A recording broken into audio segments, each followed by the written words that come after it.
ಮೇಲೆ ಸಾರ್ವಜನಿಕರ ಮೇಲೆ ಮಾಡ್ತಿರ್ತಕ್ಕಂತ ದಾಳಿಯನ್ನ ಖಂಡಿಸಿ ರೈತರಿಗೆ 5,600 ಕೋಟಿ ಕಳೆದ ವರ್ಷ, ಈ ಸಾರಿ ಬರೀ 2,340 ಕೋಟಿಯನ್ನ ಕೊಟ್ಟು ಮಲತಾಯಿ ಧೋರಣೆಯನ್ನು ತೋರ್ತಿರ್ತಕ್ಕಂತ ಕೇಂದ್ರ ಸರ್ಕಾರಕ್ಕೆ ಒಂದು ಧಿಕ್ಕಾರ ಇರಲಿ. ನಮ್ಮ ರೈತರು ಕೃಷಿ ಸಾಲವನ್ನ ಪಡೆಯಬೇಕಾದ್ರೆ ನೀವು ಯಾಕೆ ಈ ಕೊರತೆಯಿಂದಲೇ ಮೈಕ್ರೋ ಫೈನಾನ್ಸ್ ಗೆ ಹೋಗಿ ಕೈ ಹಾಕ್ತಾ ಇರ್ತಕ್ಕಂಥದ್ದು ನನ್ನ ವೈಯಕ್ತಿಕ ಅಭಿಪ್ರಾಯ. ಈಗಾಗಲೇ ಮೈಕ್ರೋ ಫೈನಾನ್ಸ್ ಅಂತಕ್ಕಂತ ಭೂತ ಪ್ರತಿ ಒಂದು ಹಳ್ಳಿಗಳಲ್ಲೂ ಕೂಡ ಈಗಾಗಲೇ ಒಕ್ಕರಿಸಿದೆ. ಸುಮಾರು 6 ತಿಂಗಳ ಹಿಂದೆ ರಾಮನಗರ ಜಿಲ್ಲೆನಲ್ಲಿ ಒಂದು ಪ್ರತಿಭಟನೆಯನ್ನು ಮಾಡಿ ಕನಕಪುರ ಮತ್ತೆ ರಾಮನಗರ ಭಾಗದಲ್ಲಿ ಈ ಸರ್ಕಾರಕ್ಕೆ ಎಚ್ಚರಿಕೆಯನ್ನ ಕೊಟ್ಟಿದ್ದು. ದಿನನಿತ್ಯನೂ ಕೂಡ ಮೈಕ್ರೋ ಫೈನಾನ್ಸ್ ಜನರ ರಕ್ತವನ್ನ ಇರ್ತಾ ಇದೆ. ಇದರ ವಿರುದ್ಧ ಕಠಿಣವಾದಂತಹ ಕ್ರಮವನ್ನ ರಾಜ್ಯ ಸರ್ಕಾರ ತಗೋಬೇಕು ಅಂತೇಳಿ ನಾವೆಲ್ಲರೂ ಕೂಡ ಮನವಿಯನ್ನ ಕರ್ನಾಟಕ ರಾಜ್ಯ ರೈತ ಸಂಘ, ಜನಪರ ವೇದಿಕೆ ಸಂಘಟನೆ ನಾವೆಲ್ಲರೂ ಕೂಡ ಒಗ್ಗೂಡಿ ನಾವು ಕೊಟ್ಟಿದ್ವಿ.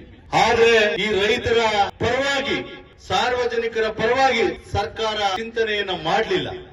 ಇನ್ನು 6 ತಿಂಗಳಲ್ಲಿ ರಾಜ್ಯವ್ಯಾಪಿ ಇದು ಆಂದೋಲನ ಆಗುತ್ತೆ. ಇದೇ ರೀತಿ ರೈತರು ಆತ್ಮಹತ್ಯೆ ಮಾಡ್ಕೋತಾರೆ.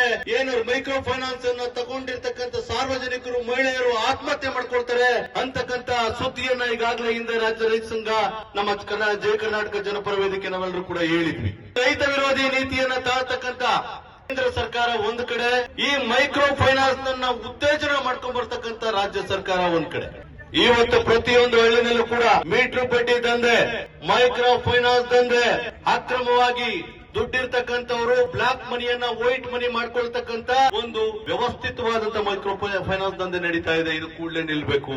ಇವತ್ತೇನು ಮಾನ್ಯ ಮುಖ್ಯಮಂತ್ರಿಗಳು ಸುಗ್ರೀವಾಜ್ಞೆಯನ್ನು ತಂದು ವಿಶೇಷ ಕಾನೂನನ್ನ ತಂದಿದ್ದೀವಿ ಅಂತ ಹೇಳ್ತಾರೆ. ಅದನ್ನ ನಾವೆಲ್ಲರೂ ಕೂಡ ಸ್ವಾಗತವನ್ನ ಮಾಡ್ತೇವೆ. ಮುಖ್ಯಮಂತ್ರಿಗಳೇ, ನಮ್ಮೆಲ್ಲರ ರೈತರ ಪರವಾಗಿ ವೇದಿಕೆ ಮೂಲಕ ನಿಮ್ಗೆ ಸ್ವಾಗತವನ್ನ ಮಾಡ್ತಾ ಇದ್ದೇವೆ. ಆದ್ರೆ ಕಠಿಣ ಶಿಕ್ಷೆ ಆಗ್ಬೇಕು.